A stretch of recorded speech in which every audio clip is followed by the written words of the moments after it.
Well, here we are, yet another fireside chat.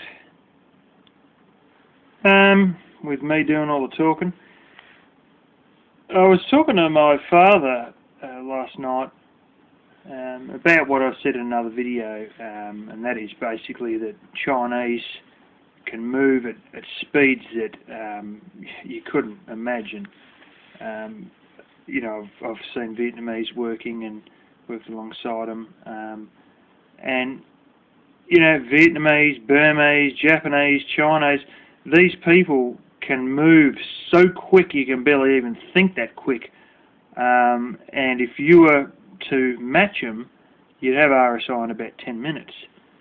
Now, if that wasn't bad enough, I sort of mentioned that there's another factor too, and that is someone in a Western country expects that if they work a job, that they should, from the proceeds of that job, have a certain standard of living, which means that they want to live in a house that they didn't have to build with their own hands.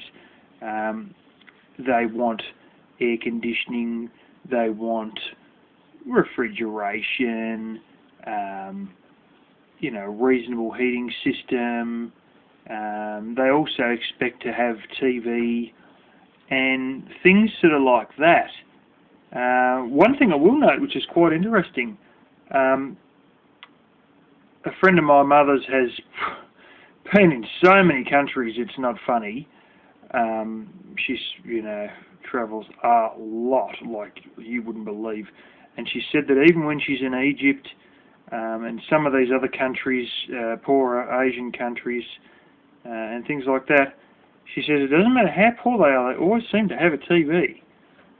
You go in there and they don't have much, but bada bing, in the corner there's a television.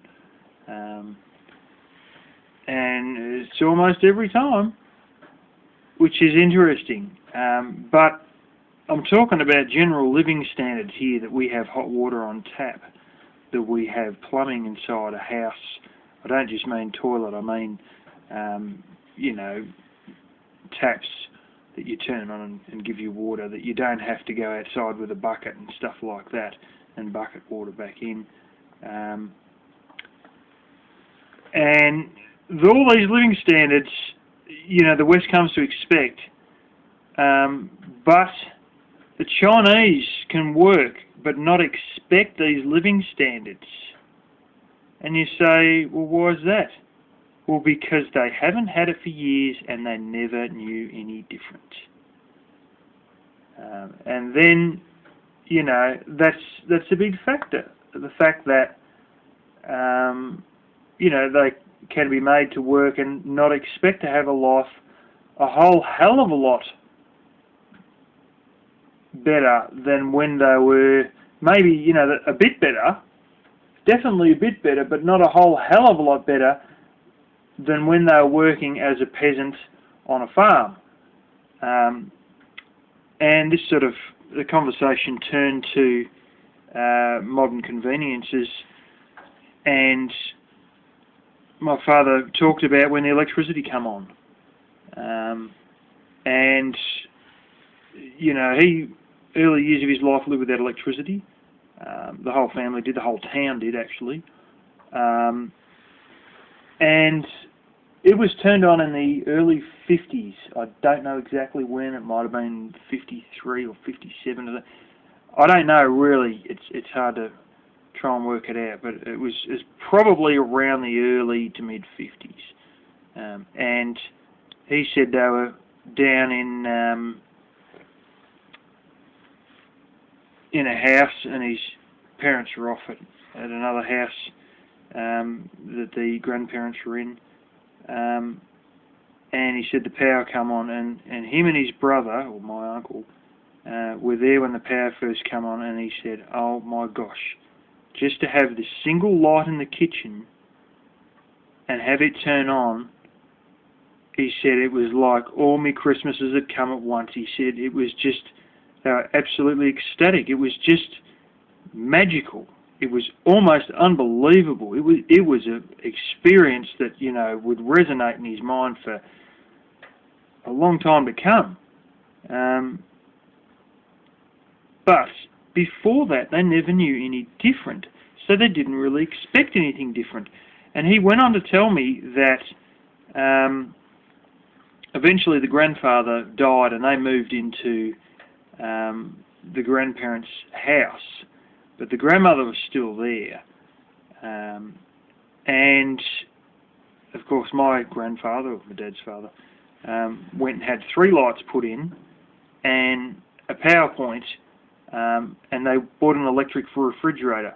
Some people had kerosene fridges, but as for them, they didn't bother with refrigeration until the electricity came on, and that was, the big thing. Wow, we've got an electric refrigerator. And the grandmother in the house her attitude was sort of like, what do you need this stuff for? There's no point. You don't need it. It's just like, we've got things that do all this already, sort of a thing. And it was like, he said they didn't have an electric stove at the time. But, these 3 lights and this 1 refrigerator, her attitude was, well, what do you even need this stuff for? We've got candles for this already. And you can carry the candles from room to room, like, what do you need these blooming... This is a pointless exercise because we already have candles.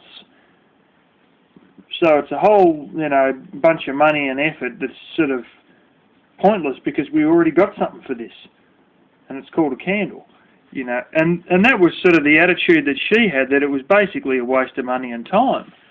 This is my father's grandmother, or my great-grandmother. And, they never knew anything different with it, but the attitude of her was, why do we need it for?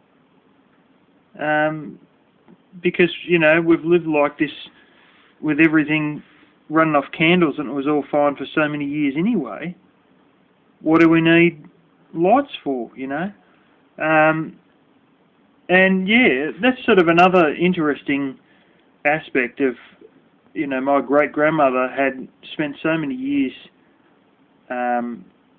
without these modern conveniences that to her it was pointless. And the Chinese haven't known any different, the Chinese peasants. And she never knew any different, and when it was offered to her, she thought it was a waste of time anyway. Which is an interesting way of looking at all this stuff.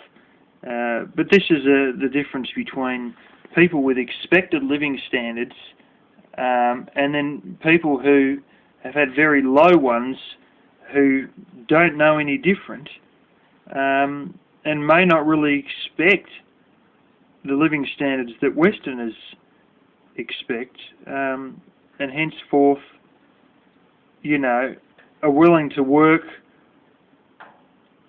for living standards that are, not much better than they've experienced as a peasant anyway. So that's another thing that makes it so much harder for America to survive is these expectations. Not just America, but the whole West in general, is these expected living standards. So yeah, I just thought I'd mention that as well.